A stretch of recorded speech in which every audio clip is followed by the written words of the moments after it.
नमस्कार, mid cap बाजार में आपका स्वागत है। मैं हूं आपके साथ संदीप ग्रोवर। आज मार्केट्स में आप देखिए जबरदस्त एक्शन देखने को मिल रहा है। एक्सपायरी का दिन है, थोड़े ग्लोबल क्यूज भी सपोर्ट करते हुए दिख रहे हैं। 9300 के पार के लेवल्स आप देखिए निफ्टी में फिलहाल आपको देखने को मिल रहे हैं। डे हाई यानी कि दिन के उच्चतम स्तरों के करीब कारोबार देखने को मिल रहा है। 100 अंकों से ज्यादा का उछाल निफ्टी में, 400 अंकों से ज्यादा की तेजी सेंसेक्स में और 500 अंकों से ज्यादा की जो तेजी है वो आपको फिलहाल निफ्टी बैंक में नजर आएगी। चलिए अब जो बचा हुआ कारोबार है 2.5 घंटे का, उसमें आपको क्या रणनीति बनानी चाहिए और कुछ दर्शकों के सवाल भी लेंगे जो हमारे साथ फोन लाइन पे जुड़ेंगे। लेकिन सबसे पहले एक बार मार्केट्स पे चेक लेते हैं। हमारे साथ हमारे जो मेहमान हैं आज के आनंद राठी सिक्योरिटीज के नीलेश जैन साहब हमारे साथ अब मौजूद हैं, उनके पास चलते हैं। सर बहुत बहुत स्वागत है आपका, बहुत बहुत धन्यवाद अपना समय देने के लिए। एक बार जरा मार्केट्स में आज का जो मूव है उसे आप कैसे पढ़ रहे हैं सर? क्या ये एक्सपायरी के चलते आप मूव देखने को मिल रहा है? अगर नहीं ये मोमेंटम कैरी फॉरवर्ड होगा तो कहां तक आप ये जो रैली है उसको एक्सटेंड होते हुए देख रहे हैं? Good afternoon Sandeep ji. एक अपडेट जरूर देना चाहूंगा। कल आपके शो पे हमने निफ्टी पे 9100 के आसपास ट्रेड कर रहा था, तब हमने बाय रिकमेंडेशन करने की सलाह दी थी। निफ्टी और बैंक निफ्टी दोनों में ही हमको देखने को मिला 9300 के हमारे टारगेट थे, जो आज के सेशन में हमको अचीव होते हुए दिख रहे हैं। तो मेरा ये मानना है कि जिन्होंने कल के सेशन में बाइंग की थी, आज कहीं ना कहीं मुनाफा वसूली डेफिनेटली कर लेनी चाहिए। एक मेजर हर्डल है 9300 से 9400 जोन का। जब तक ये लेवल पार नहीं होगा तब तक हम यहाँ पे एक थोड़ा सा कंसोलिडेशन देख सकते हैं। जैसे ये लेवल ब्रेकआउट आएगा ऑन हायर साइड 9400 के ऊपर, हम एक्सपेक्ट कर रहे हैं कि ये positive momentum towards the levels of 9600 तक कंटिन्यू रह सकता है। वहीं अगर बैंक निफ्टी की बात करें तो 20,000 के हमारे टारगेट से वो भी अचीव हो चुके हैं। यहाँ से भी बैंक निफ्टी में इनफैक्ट मैं कहूंगा अभी जो नेक्स्ट लेग ऑफ रैली आएगी वो बैंक निफ्टी लीड करेगा। 20,800 टू 21,200 तक के अपमूव हम बैंक निफ्टी में भी एक्सपेक्ट कर रहे हैं। जहां तक आज की एक्सपायरी का सवाल है, 9300 के ऊपर हम निफ्टी में एक्सपायरी एक्सपेक्ट कर रहे हैं। वहीं बैंक निफ्टी में भी हमारा मानना है कि 20,200 के आसपास बैंक निफ्टी एक्सपायरी होते हुए नजर आ सकती है। तो ओवरऑल सेटअप जो है वो पॉजिटिव है। निफ्टी जब तक 9,000 का लेवल होल्ड करता है, जहां तक डेरिवेटिव सेटअप भी देखे तो मंथली डेटा इंडिकेट कर रहा है कि 9,000 पे बेस शिफ्ट हो चुका है। ऑन द हायर साइड 9,500 पे सेकंड हाईएस्ट ओपन इंटरेस्ट है, फॉलोड बाय 10,000 स्ट्राइक। तो सेटअप पॉजिटिव है जब तक निफ्टी 9,000 नीचे के लेवल होल्ड करता है। वहीं बैंक निफ्टी 19,000 के लेवल जब तक होल्ड कर रहा है, हमारा मानना है कि पॉजिटिव मोमेंटम दोनों ही इंडेक्स में कंटिन्यू रह सकता है। पॉजिटिव मोमेंटम कंटिन्यू रह सकता है, लेकिन जैसे नीलेश जी ने कहा कि 9100 के लेवल्स पे उन्होंने कहा था कि आप 9300 के टारगेट्स के लिए खरीदारी कर सकते हो। वो लेवल्स आ चुके हैं तो आप चाहे अपना मुनाफा बांध सकते हैं जहां तक निफ्टी और निफ्टी बैंक दोनों की बात है। लेकिन पॉजिटिव मोमेंटम अभी भी यहां पे कैरी फॉरवर्ड हो सकता है। खास तौर पे आप देखिए जो मदद है आज ग्लोबल मार्केट से मिली, डाउ फ्यूचर्स आप देखिए फिर से हरे निशान में लौटते हुए दिख रहे हैं, 14 पॉइंट के आसपास ही गेंस हैं। और एक और फैक्टर जो कि आज इंडियन मार्केट्स को मदद कर रहा है वो है रुपए का। देखिए मजबूती अब और एक्सटेंड होती हुई दिख रही है। 76 के आसपास के जो लेवल्स है, $1 का जो भाव है वो आपको आपकी स्क्रीन पे नजर आएगा।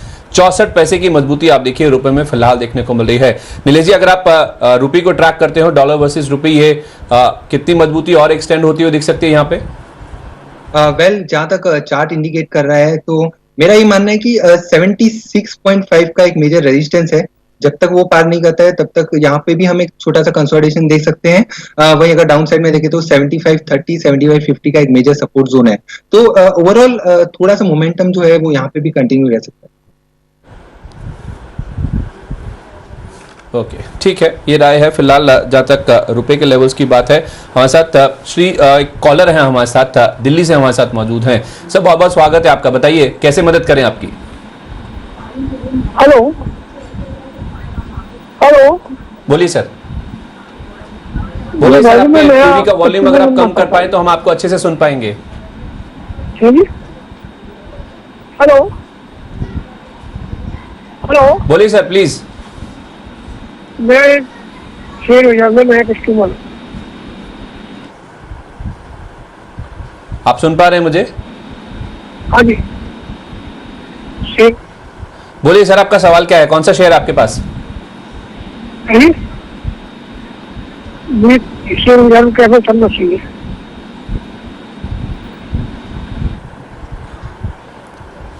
कौन सा शेयर है सर?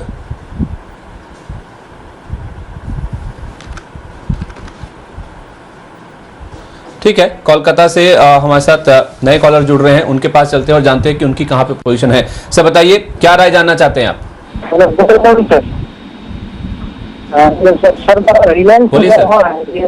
1250 में 200 और बंधन बैंक ये हुआ है, बंधन बैंक 180 में 1 में वो 530, क्या करना है दोनों आप देख सकते हैं। ठीक है, रिलायंस और बंधन बैंक जो मैं समझ पाया हूं, दो स्टॉक्स हैं इनके पास जिस पे ये राय जानना चाहते हैं। नीलेश जी, रिलायंस और बंधन बैंक दोनों पे आपकी राय बताइए। बिल्कुल संदीप जी, जैसे कि रिलायंस में हमने कल के सेशन में एक बहुत बड़ी रैली आते हुए देखने को मिली है। रैली के बाद एक बहुत बड़ा गैप अप ओपनिंग जो गैप हमको क्लियरली विजिबल है चार्ट पे। तो मेरा ये मानना है कि रिलायंस का जो अपमूव है वो कंटिन्यू रह सकता है।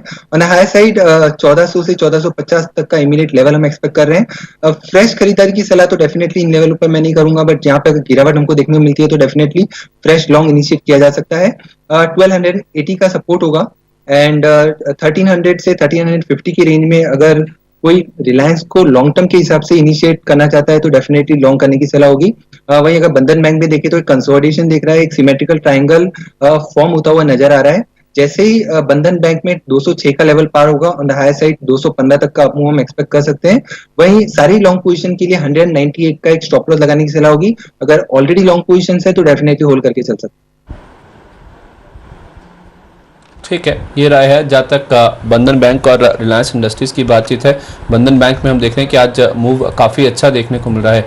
इनफैक्ट आप देखिए बंधन बैंक में 1.5% के आसपास की तेजी फिलहाल देखने को मिली है। एक समय ये 209 रुपये के आसपास ट्रेड कर रहा था फ्यूचर्स में, अभी करीब 203 रुपये के आसपास के जो लेवल्स हैं वो फिलहाल इस स्टॉक में देखने को मिल रहे हैं। एक बार नीलेश जी कुछ एनबीएफसीज के ऊपर अपनी राय दीजिए। आज देखिए इक्विटास में 11% का मूव है, पीएफसी काफी ऊपर है, श्रीराम ट्रांसपोर्ट में अच्छा मूव देखने को मिल रहा है।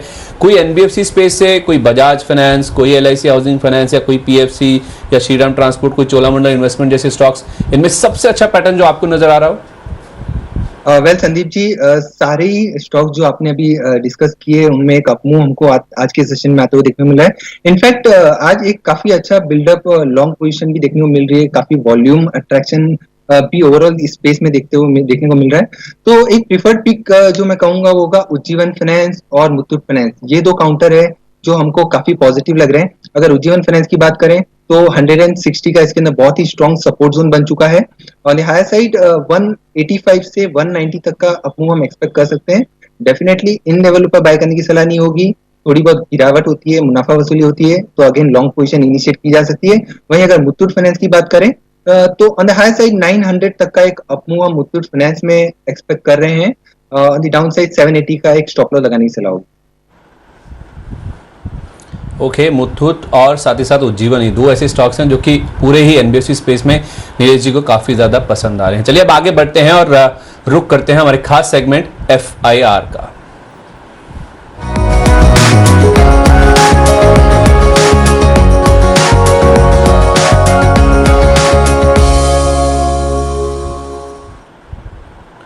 एफआईआर यानी कि एफआई इन्वेस्टमेंट रिपोर्ट, जो सुबह 8 बजे हमने आपको ब्रोकर सरदार वाले शेयर बताए थे, उन शेयरों में कहां पे एक्शन देखने को मिल रहा है रिपोर्ट्स के दम पे, ये पूरे डिटेल्स लेके मेरे सहयोगी आशीष चतुर्वेदी मेरे साथ अब मौजूद है। आशीष बताइए कहां एक्शन है? संदीप, सुबह ढेर सारी रिपोर्ट्स हमने आपको बताई थी, लेकिन एक्शन की अगर आप बात करें तो एक्शन स्पेसिफिकली आपको सिर्फ दो स्टॉक्स में देखने को मिल रहा है। सबसे पहले कोटक महिंद्रा बैंक, यहाँ पर जो प्रमोटर इक्विटी के माध्यम से करीब 7,300 करोड़ जुटाना चाह रहे हैं, जिससे थोड़ा सा एक स्टेक डाइल्यूशन होगा, प्रमोटर का स्टेक थोड़ा कम होएगा। इसके ऊपर ब्रोकरेज हाउसेस ने रिपोर्ट निकाली और ब्रोकरेज हाउसेस को काफी बढ़िया मूव मान रहे हैं। मॉर्गन स्टैनली और सीएलएसए ने कोटक महिंद्रा बैंक पर रिपोर्ट निकाली है।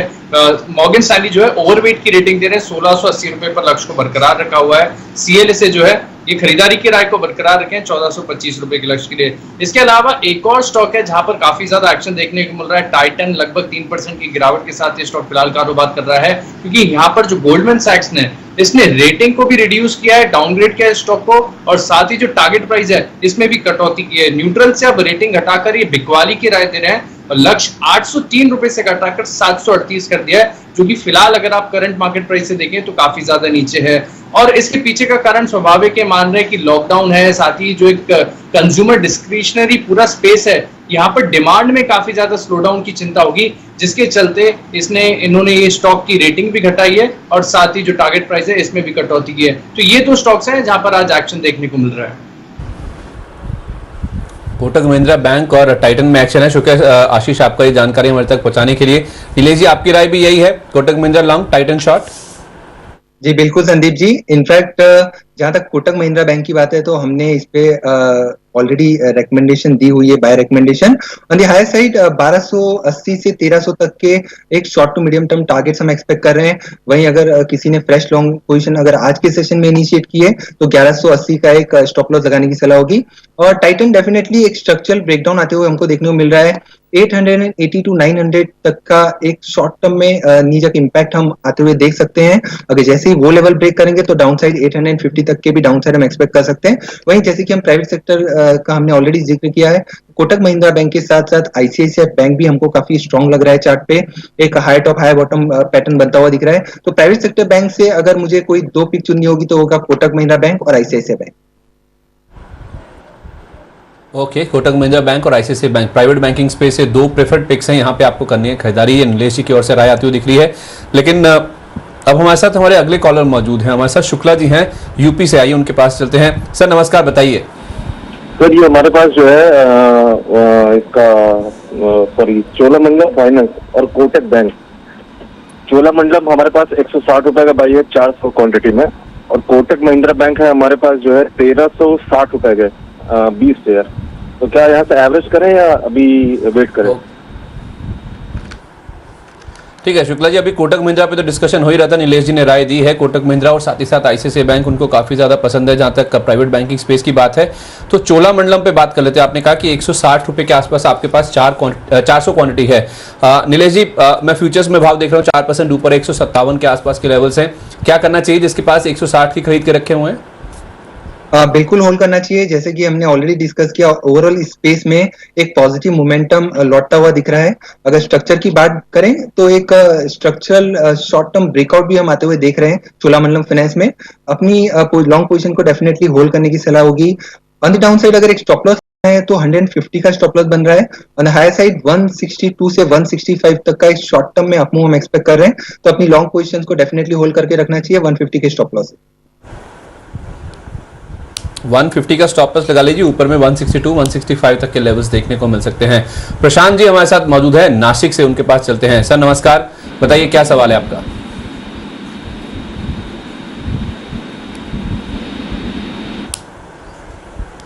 प्रशांत जी सुन पा रहे हैं मुझे?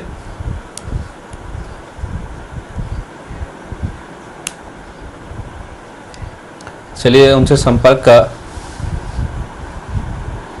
उनके पास वोल्टास की पोजीशन है, वोल्टास पे वो जानना चाहते हैं कि किस तरह का एक्शन देखने को मिल सकता है। इनफैक्ट हम देख भी रहे हैं कि जहां तक खाड़ी देशों की बात है, क्रूड जिस तरह से नर्म हो रहा है उसका इम्पैक्ट हम साफ तौर पे ऐसे स्टॉक जिनका वहां पे एक्सपोजर है मिडिल ईस्ट यानी कि खाड़ी देशों में, वहां पे साफ तौर पे देखने को मिला। देखिए आज एक्सपायरी का दिन है, फिर भी आधे % की कमजोरी के साथ वोल्टास का स्टॉक ट्रेड करता हुआ दिख रहा है। नीलेश जी आपकी क्या राय बन रही है वोल्टास में? क्या और डाउनसाइड है यहाँ पे या तो फिर बेस फॉर्मेशन हो चुका है, यहाँ से एंट्री पॉइंट अच्छा बन रहा है? बेस फॉर्मेशन तो मैं नहीं कहूंगा, एक शॉर्ट टर्म में और डाउनसाइड हम एक्सपेक्ट कर सकते हैं। जैसे कि हम देख रहे हैं 500 के आसपास ट्रेड हो रहा है। 480 का एक स्ट्रॉन्ग सपोर्ट है। अगर वो सपोर्ट को होल्ड करता है तो यहाँ से एक पुल बैक डेफिनेटली एक्सपेक्ट कर सकते हैं 520 तक का। बट ओवरऑल स्ट्रक्चर में कहूंगा एक कंसोलिडेशन मोड में चला गया है। ऑन द हायर साइड 520 का मेजर ब्रेकआउट लेवल है। जब तक वो लेवल पार नहीं होता है हम स्टॉक्स में थोड़ा बहुत डाउनसाइड प्रेशर देख सकते हैं। ठीक है, तो अभी बेस फॉर्मेशन नहीं हुआ है, थोड़ा और जो प्रेशर है वो स्टॉक में शायद छोटी अवधि में देखने को मिल सकता है। चलिए अब बात करते हैं येस बैंक की। आज येस बैंक का शेयर फोकस में है। दरअसल आपको याद होगा 2 हफ्ते पहले ही कुछ 8 ऐसे बड़े लेंडर्स बैंक्स हैं जिन्होंने येस बैंक में खरीदारी करी थी, यहाँ पे बड़ा निवेश किया था और उसमें से अब थोड़ा थोड़ा करके जो एग्जिट्स हैं वो होने शुरू हो चुके हैं। तो किस बैंक ने या किस लेंडर ने कितनी हिस्सेदारी बेची है और वो हिस्सेदारी जो बेची गई है उससे उनको कितना मुनाफा होता हुआ दिखा है, ये पूरे डिटेल्स लेके पूजा त्रिपाठी मेरी सहयोगी मेरे साथ मौजूद हैं। पूजा बताइए कितना बेचा गया है हिस्सा और कितना फायदा होता हुआ दिखा और कौन से बैंकों की सूची है ये? जी 8 बैंक थे जिन्होंने निवेश किया था, उसमें से 3 बैंकों ने यहाँ पर अपनी ज्यादा नहीं लेकिन कुछ हिस्सेदारी यहाँ पर बेच दी है। और इसमें federal bank, IDFC first bank और कोटक महिंद्रा बैंक, ये कुछ ऐसे बैंक हैं जिनका की नाम यहाँ पर शामिल है और 17 से 31 मार्च के बीच ये हिस्सेदारी बेची गई है। यहाँ पर करीब 75% जो हिस्सेदारी थी जिन भी बैंकों ने येस बैंक में निवेश किया था उनको अपना 75% 3 साल के लिए लॉक इन करना था, यानी कि 25% में वो अपना उनका फ्री फ्लोट था वो उसमें वहां पर हिस्सेदारी बेच सकते थे। तो इन तीनों ही बैंकों ने 25% से कम ही यहाँ पर अपनी हिस्सेदारी बेची है। फेडरल बैंक ने 5.86 करोड़ के शेयर्स बेचे हैं, यानी जो कुल हिस्सेदारी बैठती है वो 19.6% की बैठती है। सबसे ज्यादा फेडरल बैंक ने यहाँ पे बेचा है। आईडीएफसी फर्स्ट बैंक ने करीब 16% और कोटक महिंद्रा बैंक ने करीब 9.5% की हिस्सेदारी यहाँ पर बेची है और हिस्सेदारी में फिर कमी भी देखी गई है। फेडरल बैंक की हिस्सेदारी 2.39% से घटकर अब 1.92% हो गई है। कोटक महिंद्रा की 3.98% से घटकर 3.61% हो गई है और आईडीएफसी फर्स्ट की 1.99% से घटकर 1.67% हो गई है। और माना जा रहा है क्योंकि 17 से 31 मार्च के बीच में ये पूरी सेलिंग देखी गई है, तो माना यही जा रहा है कि अगर लेंडर्स को इसका मुनाफा करीब 2 से 8 गुना के बीच मुनाफा होने की बात की जा रही है। इन्होंने 10 रुपए प्रति शेयर पर यहाँ पर निवेश किया था, अगर उससे कंपेयर करें तो करीब करीब इतना मुनाफा यहाँ पर मिलने की बात की जा रही है। ओके, तो अच्छा खासा मुनाफा है। जहां तक 3 banks, federal bank, IDFC first और कोटक महिंद्रा की बात, इन्होंने अपने शेयर्स बेचे हैं।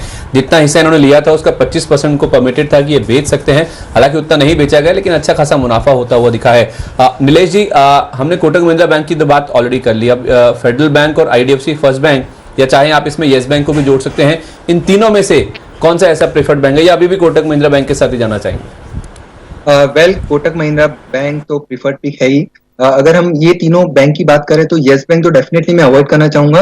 काफी वॉलेटाइल काउंटर है, करंटली 29 के आसपास ट्रेड कर रहा है। जब तक 30 का level on the high side break नहीं करता, हो सकता है यहाँ पे थोड़ा सा सेलिंग प्रेशर आता हुआ देखने को मिले, क्योंकि पिछले 3 ट्रेडिंग सेशन में हमने इस काउंटर में काफी अपमूव देखने को मिला है। तो बेटर होगा कि येस बैंक को अवॉइड करें। बट फेडरल बैंक, जहां पे एक high top high bottom pattern from the lows हमको देखने को मिले हैं, 48 का एक इमीडिएट रेजिस्टेंस है, वहां तक का अपमूव हम एक्सपेक्ट कर रहे हैं। करंट लेवल पे लॉन्ग पोजीशन अगर कोई इनिशिएट कर रहा है तो 42 के नीचे का स्टॉप लॉस लगाने की सलाह होगी। इमीडिएट लेवल 48, उसके ऊपर ब्रेकआउट आता है तो 55 टू 56 तक के लेवल हम एक्सपेक्ट कर सकते हैं। वहीं अगर आईडीएफसी फर्स्ट बैंक की बात करें तो यहाँ पे भी सिमिलर पैटर्न बन रहा है फेडरल बैंक की तरह, बट मेरी सलाह होगी कि आईडीएफसी फर्स्ट बैंक को फिलहाल के लिए अवॉइड करके चलना चाहिए। ठीक है, आईडीएफसी फर्स्ट बैंक और येस बैंक को फिलहाल के लिए आप अवॉइड करके चल सकते हैं। लेकिन एक स्टॉक जो कि आज फोकस में जिसको अवॉइड नहीं कर सकते हैं वो है भारतीय इंफ्राटेल का। आज इसके नतीजे आने वाले हैं बाजार बंद होने के बाद, यानी कि 3:30 के बाद इसके नतीजे पेश होंगे। लेकिन कैसे रह सकते हैं नतीजे, क्या अनुमान है, ये डिटेल्स है कुशल गुप्ता के पास। कुशल, बताइए क्या अनुमान कर रहे हैं आप नंबर्स को लेकर? संदीप, नंबर्स के लिहाज से नतीजे फ्लैट रह सकते हैं। इनफैक्ट ज्यादा बदलाव जो है इनके रेवेन्यू या फिर मार्जिन्स में हमें बिल्कुल भी देखने को नहीं मिलेगा। इनफैक्ट मुनाफे को देखें तो वहां पे 2% की मामूली गिरावट हमें देखने को मिलेगी और इनका मुनाफा 783 करोड़ जो है वो अब कंपनी रिपोर्ट कर सकती है। साथ ही इनकी जो टेनेंसी है वो उसमें थोड़ी सी बढ़त हमें देखने को मिल सकती है, क्योंकि ओवरऑल जो सिनेरियो बना है टेलीकॉम कंपनियों के लिए, वहां पे बढ़त उनके कारोबार में अभी हाल फिलहाल हमें देखने को मिल रही है। साथ ही इनकी जो टेनेंसी रेशियो है वो भी पिछले क्वार्टर में 1.85 थी। अभी भी हम जो अनुमान करके चल रहे हैं वो सिमिलर लाइंस पर ही रहने की जो है अनुमान दिख रहा है। वहीं साथ ही अगर आप देखें तो मार्जिन वो 51.1% पे फ्लैट रहने का अनुमान है, वहां पर कोई भी बदलाव जो है हम एक्सपेक्ट करके नहीं चल रहे हैं। तो ओवरऑल जो नंबर्स हैं भारतीय इंफ्राटेल के वो बिना बदलाव के ही लग रहे हैं। ठीक है, फ्लैट नंबर्स का एक्सपेक्टेशन है, जैसे कुशल आपको बता भी रहे हैं। भारतीय इंफ्राटेल स्टॉक में कोई एक्शन बनता है, नीलेश जी, कोई राय होगी खरीदारी या बिकवाली की? वेल, करंट लेवल पे तो मैं कहूंगा यहाँ पे एक नो ट्रेडिंग जोन में ट्रेड कर रहा है। एक काफी दिनों से एक स्ट्रक्चर इसका जो कंसोलिडेशन हो रहा है, ऑन द हाई साइड 180 का इसका मेजर रेजिस्टेंस है और डाउन साइड 155 156 का एक मेजर सपोर्ट है। जो भी साइड ब्रेकआउट आएगा वो साइड एक फर्दर मोमेंटम एक्सपेक्ट कर सकते हैं। फिलहाल करंट लेवल पे यहाँ पे एक नो ट्रेडिंग जोन में ट्रेड करता हुआ नजर है। ठीक है, अभी थोड़ी देर पहले हमने टाइटन के स्टॉक की बात करी थी, अब आप देखिए 4.25% नीचे जहां तक फ्यूचर्स की बात है, डे लो के आसपास कारोबार होता हुआ दिख रहा है। नीलेश जी, एक स्टॉक है एचयूएल का, ये स्टॉक मैं आपसे डिस्कस करना चाह रहा हूं। तो आज इनका जो पेरेंट है यूनिलीवर, उन्होंने अपनी जो गाइडेंस है उसे हटा लिया है, वापस ले लिया है। तो उस लिहाज से आप देखिए स्टॉक पे प्रेशर साफ तौर पर देखने को मिला, 3% की कमजोरी है और इसका जो इंपैक्ट है वो कहीं ना कहीं ब्रिटानिया के स्टॉक पे भी देखने को मिला, जो कि ऊपरी स्तरों से काफी ज्यादा हल्का होता हुआ दिखा है। एचयूएल, ब्रिटानिया, दोनों में कोई खरीदारी या बिकवाली की राय? वेल, ब्रिटानिया जो हमने ऑलरेडी आपके शो पे आज के मॉर्निंग सेशन में रेकमेंड किया था, ऑलरेडी टारगेट के ऊपर ट्रेड करके नीचे आ चुका है। अगर कंपैरिजन करें तो मेरा ये मानना है कि ब्रिटानिया अभी भी काफी स्ट्रांग लग रहा है चार्ट पर। एचयूएल में हो सकता है कि थोड़ी बहुत सेलिंग प्रेशर और मुनाफा वसूली हमको आते हुए देखने को मिले, given the fact that already हम इस दोनों ही काउंटर में एक strong rally from the down side, from the lows हम देख चुके हैं। तो मेरा ये मानना है कि कंजम्पशन स्पेस थोड़ी बहुत मुनाफा वसूली डेफिनेटली हो सकती है, but overall from medium term perspective अभी भी कन्विक्शन बना हुआ है। हमारा मानना है कि एचयूएल और ब्रिटानिया दोनों में ही अगर आपको निचले स्तर पर गिरावट होते हुए अगर गिरावट के लेवल मिलते हैं तो डेफिनेटली लॉन्ग पोजीशन इनिशिएट की जा सकती है। फिलहाल ट्रेडिंग पर्सपेक्टिव से एचयूएल को अवॉइड करना चाहिए, ब्रिटानिया में लॉन्ग पोजीशन इनिशिएट की जा सकती है। ओके, ब्रिटानिया में लॉन्ग पोजीशन इनिशिएट कीजिए, लेकिन छोटी अवधि के लिहाज से एचयूएल को आप अवॉइड कीजिए। थोड़ा नीचे मिले तो लोअर लेवल्स पे, यानी कि डिप्स पे जब आप नीचे में मिले तो आप एचयूएल में कर सकते हैं खरीदारी। एक हमारे साथ अगले कॉलर जुड़े हैं, भावेश अकोला से हमारे साथ वो मौजूद हैं। भावेश जी, स्वागत है आपका। कौन सा शेयर है आपके पास, बताइए। सर मेरे पास निप्पॉन लाइफ इंडिया है, 289 पे मैंने खरीदा था, तो अभी इसमें क्या करना चाहिए? और दूसरा मेरा सवाल है कि एसबीआई अभी लेना चाहिए?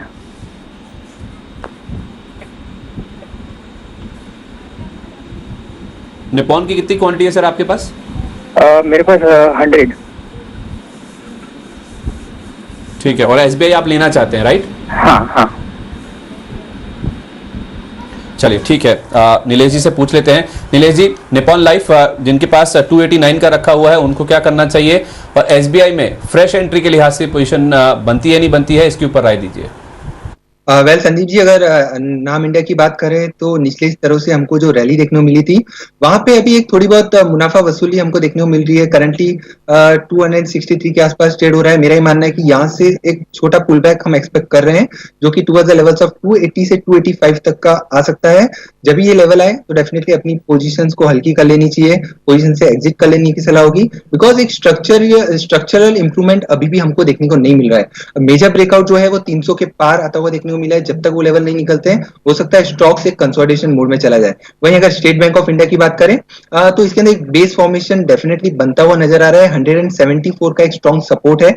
जब तक ये लेवल होल्ड करता है चांसेस बहुत ज्यादा है कि यहाँ से एक strong breakout on the higher side आता हुआ हमको देखने को मिल सकता है। अगर करंट लेवल पे आप अपनी लॉन्ग पोजीशन इनिशिएट कर रहे हैं तो 174 का एक काफी स्ट्रॉन्ग बेस है, स्ट्रॉन्ग सपोर्ट है, वहां पे अपना स्टॉप लॉस लगाइए, और ऑन हायर साइड 195 तक 200 तक के अपमूव हम एक्सपेक्ट कर सकते हैं। ओके, तो एसबीआई में अगर आपको पोजीशन इनिशिएट करनी है तो 174 रुपए का स्ट्रॉन्ग बेस है, वो स्ट्रॉन्ग सपोर्ट है, वो स्टॉप लॉस लगा के 200 रुपए तक के टारगेट्स के लिए आप अपनी पोजीशंस एसबीआई में फिलहाल खड़ी कर सकते हैं। नीलेश जी, बहुत बहुत धन्यवाद सारे स्टॉक्स पे अपनी राय देने के लिए और मार्केट्स पे अपनी राय आज हमारे साथ शेयर करने के लिए। मिड कैप बाजार में फिलहाल के लिए इतना ही। एक छोटे से ब्रेक ले रुकते हैं, जब ब्रेक के बाद लौटेंगे तो मार्केट रडार आपके सामने होगा। तब तक के लिए नमस्कार।